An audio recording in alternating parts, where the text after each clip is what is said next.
បដានេះពីកម្មវិធីហុងស៊ុយបែបវិទ្យាសាស្ត្រនឹងនាំមកជូនជាពិសេសនៅទស្សនវិជ្ជាខ្លះៗពីកម្មវិធីការបើកជាផ្លូវការមហាសន្និបាតហុងស៊ុយអន្តរជាតិលើកទី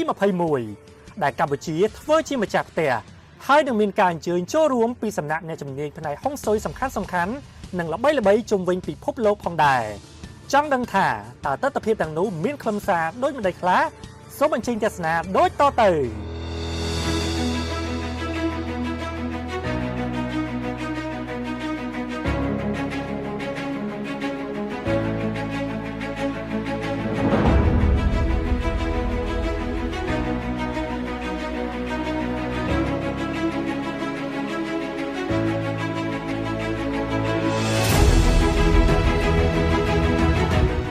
នេះគឺជាទស្សនវិជ្ជានានា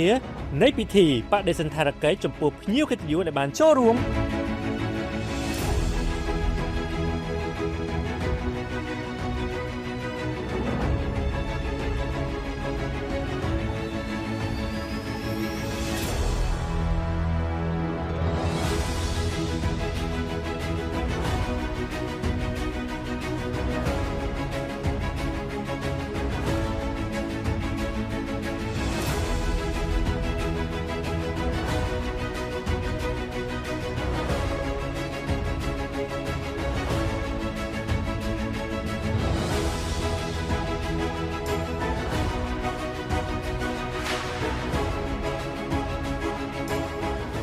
មិនត្រឹមតែប៉ុណ្ណោះយើងមានបង្ហាញជូននៅរបាំព្រះរាជទ្រព្យជូនភ្ញៀវជាតិនិងអន្តរជាតិបានទស្សនាផងដែរ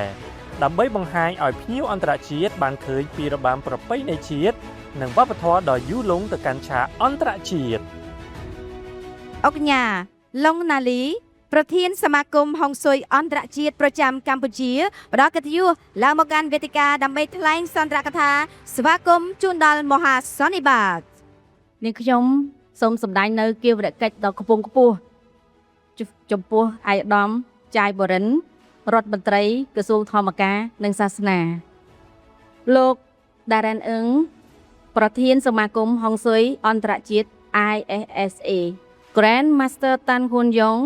ស្ថាបនិក Wei Feng Shui និងជាស្ថាបនិកហុងស៊ុយអន្តរជាតិ ISSA Grand Master Raymond Lo នាយកសាលា Raymond Lo Feng Shui School និងជាអនុប្រធានសមាគមហុងស៊ុយអន្តរជាតិ ISSA Senior Master និងសមាជិកមកពីបណ្ដាប្រទេសអឺរ៉ុបនិងអាស៊ីទាំងអស់ឯកឧត្តមអ្នកអុកញ៉ាលោកជំទាវលោកស្រីអ្នកនាងកញ្ញាភាគកិត្តិយសជាតិនិងអន្តរជាតិជាទីគោរពនិងស្រឡាញ់រាប់អានភ្ញៀវកិត្តិយសជាតិនិងអន្តរជាតិដែលបានមានវត្តមាននៅក្នុងកម្មវិធីបើកសន្និបាតហុងស៊ុយអន្តរជាតិឆ្នាំ2025នៅក្នុងថ្ងៃនេះនាងខ្ញុំសូមជម្រាបជូនគណៈអធិបតីនិងអង្គពិធីទាំងមូលឲ្យបានជ្រាបថានេះជាមោទនភាពមួយសម្រាប់ប្រទេសកម្ពុជាដែលទទួលបាននៅការផ្ដល់ទំនុកចិត្តនិងជឿជាក់ពីសមាគមហុងស៊ុយអន្តរជាតិ ISSA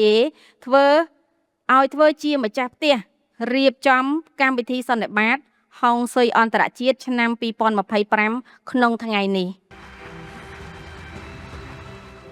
Excellencies, distinguished guests, ladies and gentlemen. Next, I would like to please invite Mr. Darren Ng, Managing Director of TTG Asia Media and President of the International Feng Shui Association, to please come up on stage for his remarks. A very good morning, Mr. President. IFSC delegates, ladies and gentlemen, very good morning and welcome to the 21st International Feng Shui Convention 2025. It is truly wonderful to see so many of you here gathered here in Phnom Penh, in Cambodia, national and international delegates, Feng Shui masters, practitioners and enthusiasts all ready to connect and share insight as well as explore the profound science and art of Feng Shui. To those who have traveled from near and far, we extend our warmest welcome to this beautiful city of Phnom Penh with French colonial charm, and Khmer cultural heritage. This year marks a milestone for IFSC as we expand to a 7-day program for the very first time, and with new pre- and post-workshop designed to deepen your understanding and engagement. Our theme this year, Amazing Power of Balance, Feng Shui and Dance of Yin and Yang, sets the tone for an inspiring 2 days ahead. You will hear from 15 distinguished speakers from 11 countries, offering 13 presentations that explore how Yin and Yang principle influence every aspect of Chinese metaphysics and modern living. នេះខ្ញុំមានកិត្តិយសនិងដោយក្តីគោរពសូមការអនុញ្ញាតគោរពអញ្ជើញអាយដាមបណ្ឌិតចៃបូរិនរដ្ឋមន្ត្រីក្រសួងធម្មការនិងសាសនានៃព្រះរាជាណាចក្រកម្ពុជាឡើងថ្លែងសន្ទរកថាបើកមហាសន្និបាតហុងស៊ុយអន្តរជាតិលើកទី21ឆ្នាំ2025សូមគោរពអញ្ជើញ Good morning. Please let me say a few words in English to give us very warm welcome to Mr. Master Long Dali, CEO of the Master Dali Feng Shui Company and the President of the International Feng Shui Association in Cambodia. Mr. Darin Eng, President of the International Feng Shui Association. Grandmaster, Senior Master, Speaker, and all the distinguished and guests, ladies and gentlemen. Firstly, I would like to extend a very warm welcome and express my gratitude to Master Longnari, Master Darien, and the International Feng Shui Association for hosting the 21st International Feng Shui Convention in Phnom Penh, Cambodia. ថ្ងៃនេះខ្ញុំពិតជាមានកិត្តិយសនិងសេចក្តីសោមនស្សយ៉ាងក្រៃលែងដែលបានចូលរួមពិធីបើកសន្និបាតហ្វុងស៊ុយអន្តរជាតិឆ្នាំ2025ក្រោមប្រធានបទអនុភាពដ៏អស្ចារ្យនៃសមតុល្យរបស់ធម្មពលយីងនិងយ៉ាង Emerging Power Balance Feng Shui and the Dance of the Yin and Yang ដែលរៀបចំឡើងដោយសមាគមហ្វុងស៊ុយកម្ពុជាអន្តរជាតិ Chapter ISSA Cambodia Chapter នៅរាជធានីភ្នំពេញនាពេលនេះក្នុងឱកាសនេះដែរខ្ញុំសូមសម្ដែងស្វាគមន៍យ៉ាងកក់ក្ដៅចំពោះវត្តមានរបស់អាយដាម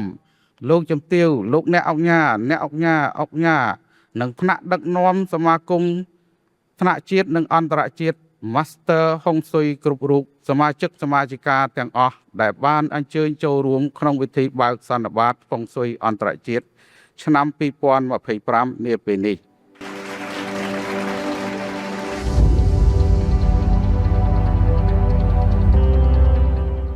នេះគឺជាការកាត់ខ្សែបូសម្ពោធជាផ្លូវការនៃមហាសន្និបាតហ្វុងស៊ុយអន្តរជាតិលើកទី21 អបអរសាទរដល់ប្រទេសកម្ពុជានិងប្រជាជនកម្ពុជា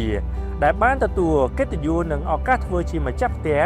រៀបចំនិងទទួលអ្នកជំនាញនិងឯកទេសផ្នែកហ្វុងស៊ុយគ្រប់ប្រទេសជុំវិញពិភពលោកមិនត្រឹមតែប៉ុណ្ណោះយើងក៏មានពិធីប្រកួតសញ្ញាបត្រជូនដល់ Master ចំនួនថ្មីដែលមកពីប្រទេសអូស្ត្រាលីបានប្រឡងជាប់ដោយជោគជ័យពីស្ថាប័នហ្វុងស៊ុយ IFSA ផងដែរ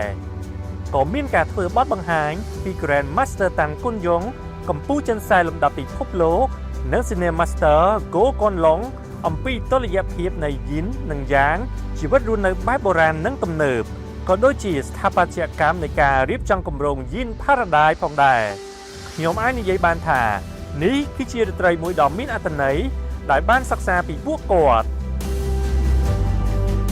ខណៈនេះជាពេលដែលអ្នកជំនាញផ្នែកហ្វុងស៊ុយ Master Nali ធ្វើបទបង្ហាញអំពីតិចនិចសម្ងាត់នៃវិធីបែងចែកយីនហ្វុងស៊ុយនិងយ៉ាងហ្វុងស៊ុយដើម្បីទទួលបានអត្ថប្រយោជន៍ឲ្យបានត្រឹមត្រូវ Senior Master Jenny Larit មកពីប្រទេសអូស្ត្រាលីនឹងធ្វើបទបង្ហាញអំពីការធ្វើឲ្យមានតុល្យភាពយីនយ៉ាងហ្វុងស៊ុយនៅគេហដ្ឋាននិងរបៀបរៀបចំហ្វុងស៊ុយឲ្យបានត្រឹមត្រូវសម្រាប់ជីវិតប្រចាំថ្ងៃជាមួយគ្នានេះដែរ Senior Master Christina Groza មកពី Romania រៀបរាប់ពីវិធីដ៏ល្អនៃការបញ្ចូលគ្នានៃយីននិងយ៉ាងហ្វុងស៊ុយយើងក៏មានបទបង្ហាញពីសំណាក់ Master ហ្វុងស៊ុយមកពីឥណ្ឌូនេស៊ី Master Felix Andrian គាត់ក៏បានធ្វើបទបង្ហាញពីស្ថាបត្យកម្មនិងការតុបតែងផ្សេងៗដោយមានបញ្ចូលបែបហ្វុងស៊ុយផងដែរបន្តទៅទៀតនេះយើងនឹងបានជួបជាមួយនឹង Master ហ្វុងស៊ុយមកពីប្រទេសអូស្ត្រាលីគឺ Master Jenny Langhoff យើងក៏មានវាគ្មិនពិសេសមកពីប្រទេសប៉ូឡូញ Monica បកស្រាយពីធម្មពលនៃថ្ងៃកំណើត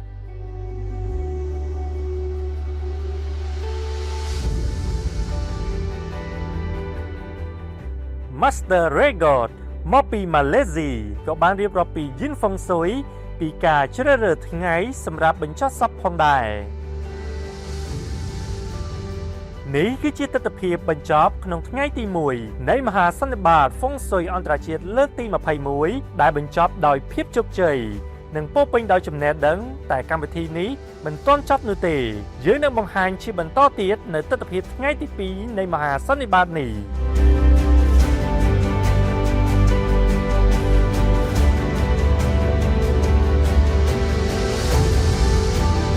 យ៉ាងនេះគឺជាទស្សនវិជ្ជានាថ្ងៃទី2នៃមហាសន្និបាតក៏ដូចជាប្រធានបទពិសេសពី Grand Master Raymond Lo មកពីហុងកុងគាត់នឹងបកស្រាយអំពីចំណេះដឹងនៃយីននិងយ៉ាង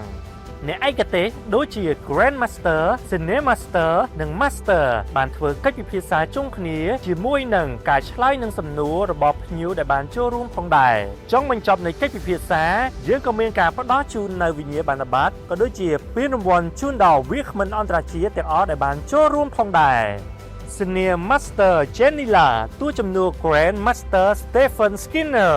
Senior Master Christina Groza Master Felix Andrian Master Hitoshi Kawamoto Senior Master Go Kon Long Master Jen Langhoff Senior Master Jen Ninh Lạt Master Mata Shooter Gosta Wickman Monica Gorirox Master Regot Master Wichel Sunatsi Senior Master Yap Buchu Grand Master Tan Kon Yong Grand Master Raymond Lo Master Dali Long ពិតជាកិត្តិយសណាស់ដែលមាន Grand Master និង Master ទាំង15រូបបានចូលរួមក្នុងកម្មវិធីមហាសន្និបាតហ្វុងស៊ុយអន្តរជាតិលើកទី21ដែលប្រទេសកម្ពុជាបានធ្វើជាម្ចាស់ផ្ទះជាបន្តទៅទៀតនេះគឺជាការទទួលទានអាហារសាមគ្គីជុំគ្នារបស់មហាគ្រួសារហ្វុងស៊ុយជាមួយនឹងការបង្ហាញសមត្ថភាពពិសេសរបស់សិល្បករនិងសិល្បករនីល្បីៗផងដែរ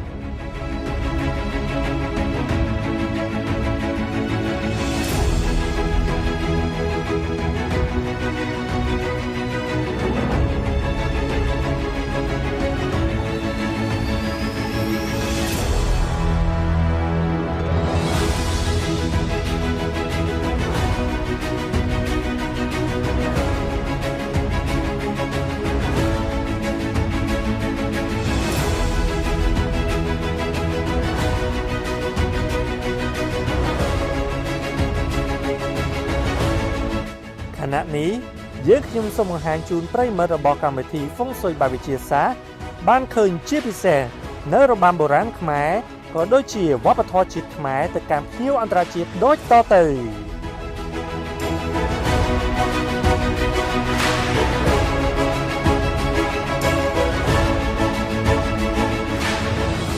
Open up the door, we can bring light to the way. Happy in the world, a brighter day, making house feel like home.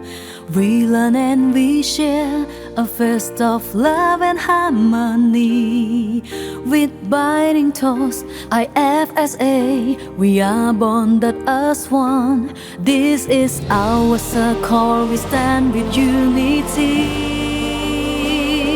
Road deep as one harmony, Feng Shui Association, with our golden mind, shine through every nation.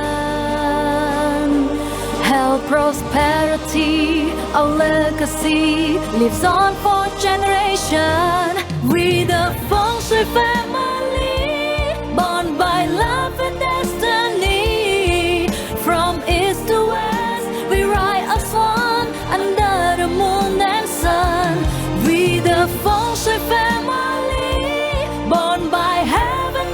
and sea. We pave the way for industry. Together, we are family.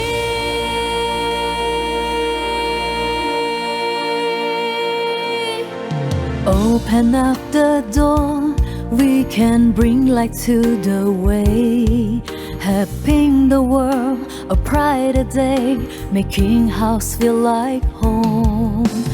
We learn and we share a feast of love and harmony. With biting toast, IFSA, we are bonded as one. This is our circle, we stand with unity. Road deep as one harmony, Feng Shui Association, with our golden mind, shine through every nation. Her prosperity, our legacy lives on for generation. We the Feng Shui family, born by love and destiny. From east to west, we ride as one under the moon and sun. We the Feng Shui family, born by heaven and sea. We pave the way for industry. Together, we the Feng Shui family, born by love and destiny. From east to west, we ride as one under the moon and sun. We the Feng Shui family, born by heaven and sea. We pave the way for industry. Together, we are family. Feng Shui family, Feng Shui family, family.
Bồn lứ so sánh trăng chành phàn Postia Bồn lứ này đến Campuchia Tật đây á cha riêng Prasad ông có cho Skam sky chẳng Prasad bay yon rẹ tẹ nhỏ nhâm pi Xua kia lầy Pro lần đồn ta cha đọng trốn Nông chất Dụ chốn rùm kia prăng Thái rẽng xa Mô đóng và thóa kê đầm nai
ชนร่วมกันร่วมเคลียปรัง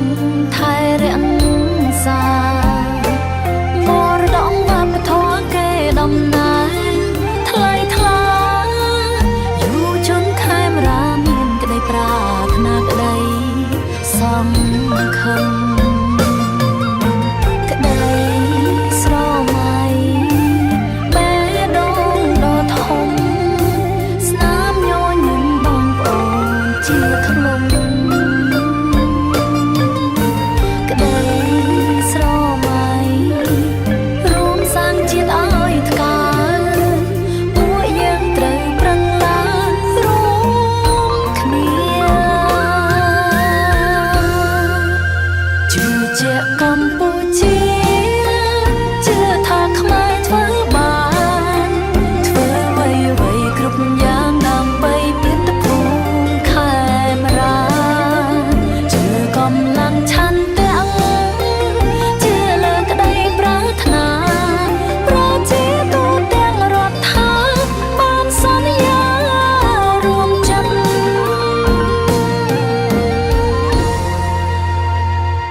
เจียดขมายยังมีตะพูมดอลอ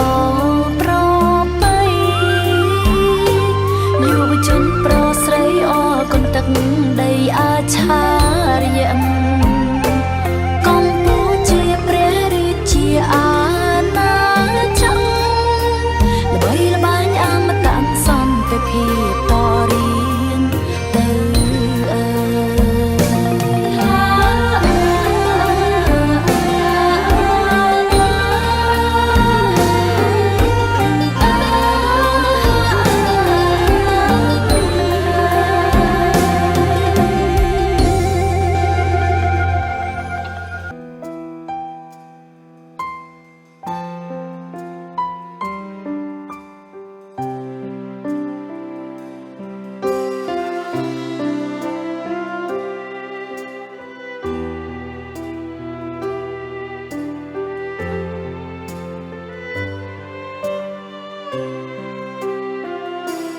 មានប្រពន្ធចូលចិត្តសួននោះសំនួរដដែលសួរថាបើនាងលែងស្អាតហើយចឹងស្នេហ៍ទៀបទេបើឆ្លើយថាស្រឡាញ់ក៏មិនជឿដែរបើឆ្លើយថាអត់នឹងមិនរ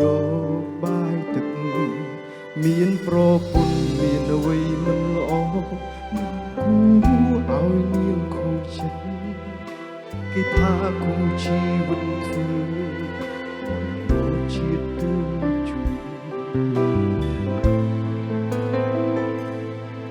គឺស្រីម្នាក់គត់ស្រឡាញ់បងខ្លាំងជីវិតខ្លួនឯងសឹងមិនខ្វល់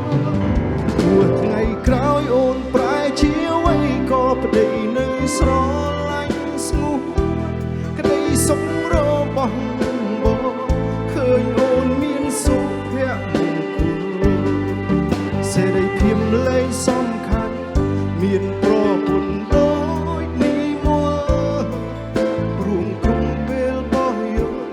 តែភាពកង់ក្តៅពីពីអូនគឺជាមនុស្សម្នាក់សំខាន់ជាងគេក្នុងជីវិតមិនមែនល្អតែដំបូងឬស្មោះមួយខាតណាស់ទេចង់រស់ក្បែរគ្នាដល់ចាស់ឲ្យដូចម៉ាក់ប៉ាយើងដែរសុំពុំរួមគ្នារហូតអស់ដង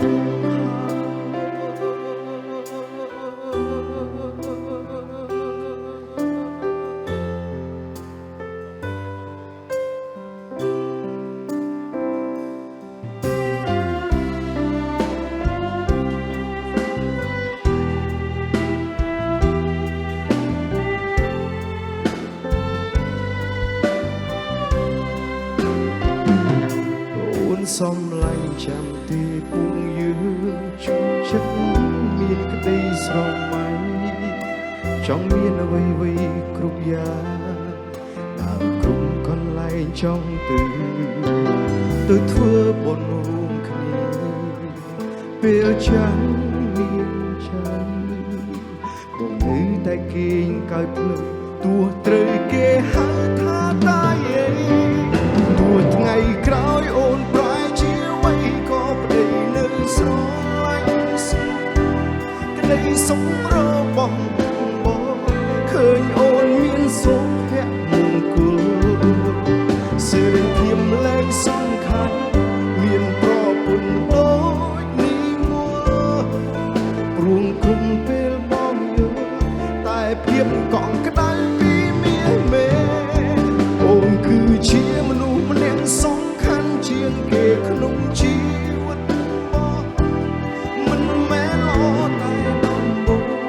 ឬស្មោះមួយខាងណាស់ពេក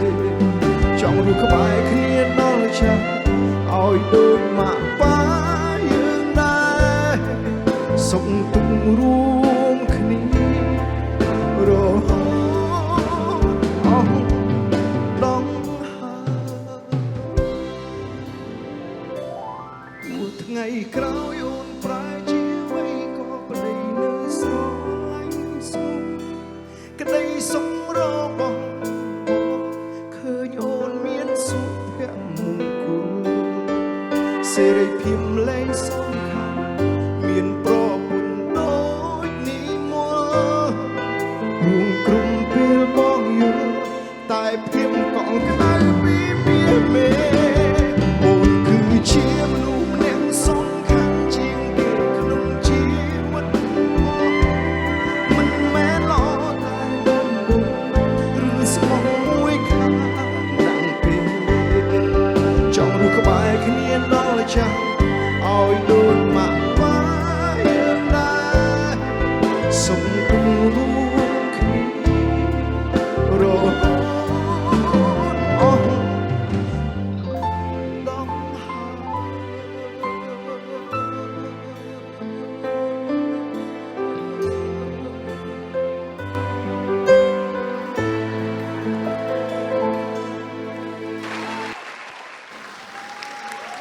សូមអរគុណចា៎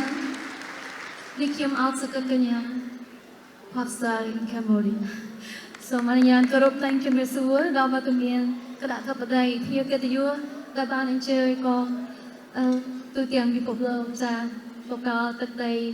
នៃប្រជាជាតិកម្ពុជាទឹកដីជីរីនៅក្នុងថ្ងៃនេះក៏សូមជំរាបសួរចា៎ទៅដល់បងប្អូនទាំងអស់គ្នាដែលជាគ្រួសារFongsoy Family នៅក្នុងពេលនេះហើយរំភើបទាំងរីករាយខ្លាំងមែនទែនដែលកម្ពុជាអាចមានឱកាសជាម្ចាស់ផ្ទះ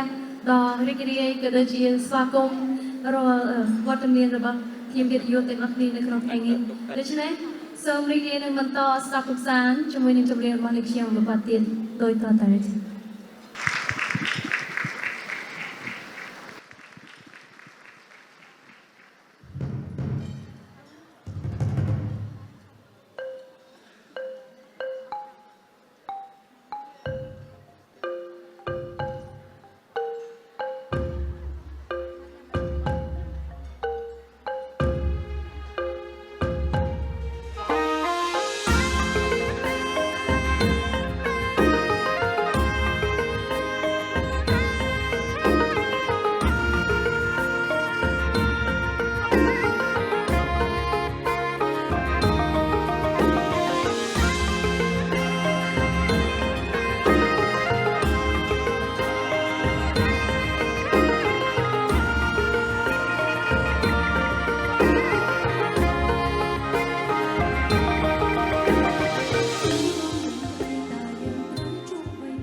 យើងទាំងអស់មានជីវិតខុសៗគ្នា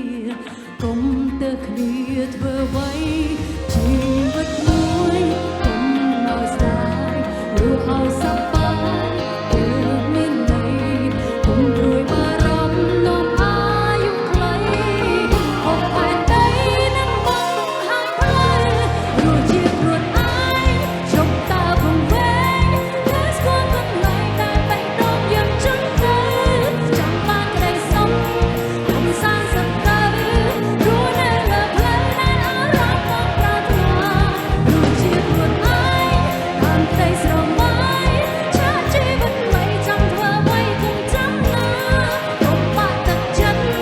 ពេលជួបបញ្ហាត្រូវចងចាំថាគ្រប់បញ្ហាតែមានអ្វីចង់ប្រាប់យើង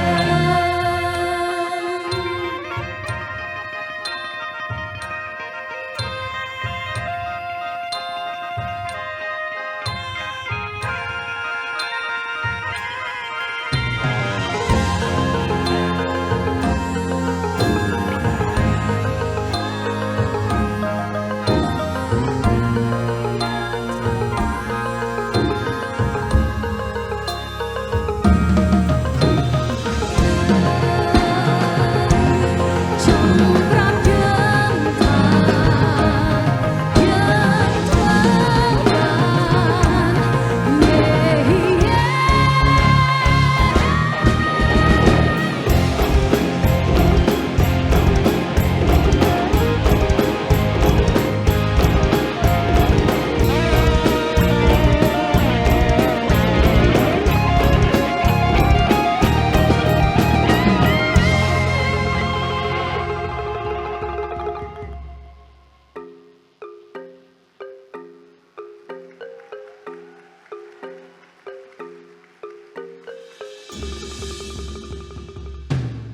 រស់ជាខ្លួនឯងឈប់ដើរវង្វេងត្រូវស្គាល់កន្លែងដែលបេះដូងយើងចង់ទៅ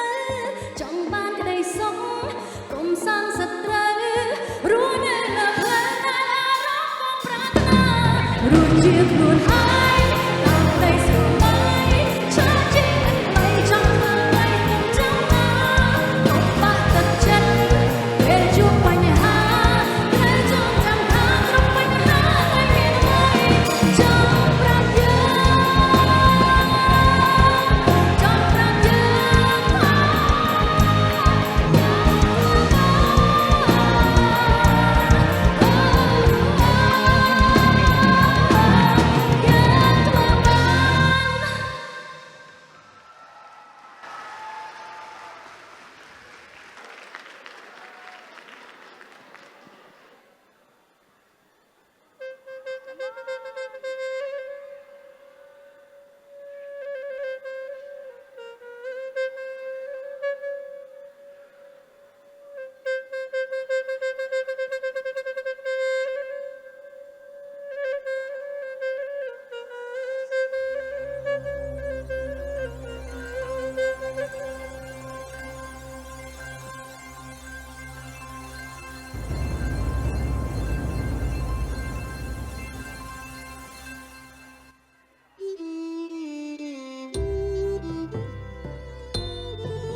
ភ្នំពេញរាជជាងធានីជាទីប្រជុំជនមានទាំងមីគីដ៏សឹងស្អាតស្អាតទាំងវាំងប្រាសាទមានរចនាយ៉ាងល្អថ្លៃថ្លាគួរតែទេសនាកូនឡងស្រីប្រុងផងណាកាយាផុងហាភ្នំពេញជាទីប្រសើរគួរឲ្យចង់ដើរកំសាន្តជី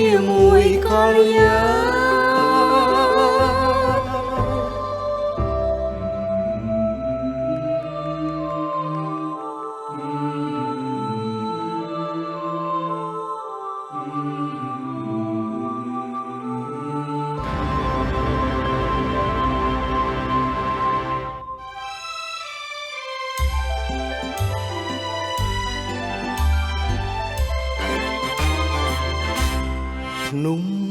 ពេញរាជជាងធានីជាទីប្រជុំជនមានទាំងមាគីដ៏សឹងស្អាតស្អាតទាំងវាំងប្រាសាទមានរចនាយ៉ាងល្អថ្លៃថ្លាគូតែទេសនាកូនឡងស្រីព្រមផងណាកាយាភូមិផានលំពេញជាទីប្រសើរគួរឲ្យចង់ដើរកំសាន្តជាមួយកល្យា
ជាមួយកល្យាជាមួយកល្យាជាមួយកល្យាសូមសម្លេងហៅឲ្យ Cambodia Chapter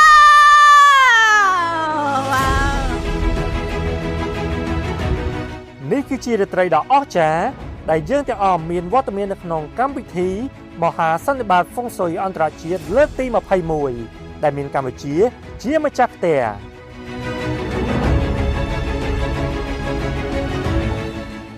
មិនត្រឹមតែមានការសម្ដែងពីសិល្បករខ្មែរតែប៉ុណ្ណោះទេយើងក៏មានការបង្ហាញសមត្ថភាពពីគ្រប់ប្រទេសរបស់ Grand Master និង Master ផ្សេងៗទៀតផងដែរ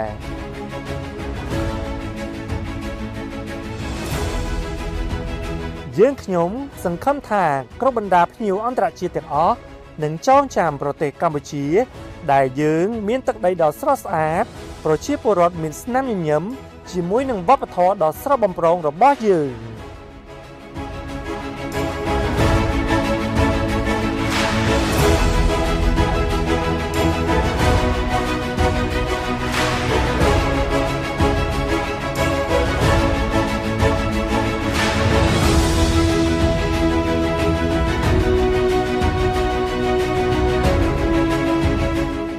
ចុងក្រោយសូមអរគុណដល់ទស្សនិកជនដែលបានចំណាយពេលវេលាដ៏មានតម្លៃក្នុងការតាមដានទស្សនាទស្សនវិជ្ជាពិសេសក្នុងសប្តាហ៍នេះពីកម្មវិធីរួមទាំងក្រុមការងារសូមអរគុណនិងសូមជម្រាបលា